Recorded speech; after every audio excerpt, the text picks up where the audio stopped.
Hey guys, good morning here. So it looks like, unfortunately, my original thesis of PLTR going back to $19 is definitely plausible. I haven't really done the TA in about a week or so, but 2173, 21, yeah, man, it's looking like PLTR is definitely going to be headed down to 19, 18 bucks. Just looking at the naked chart right now, to be honest.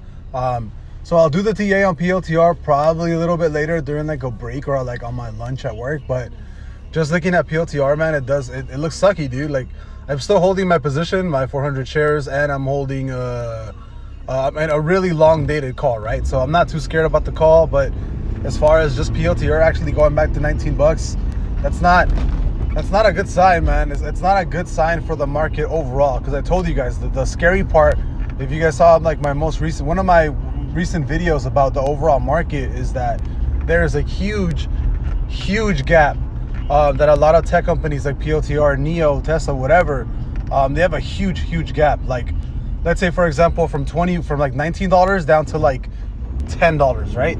Huge gap that all these tech companies have. And if we break that gap, expect another like 50% drop from everything.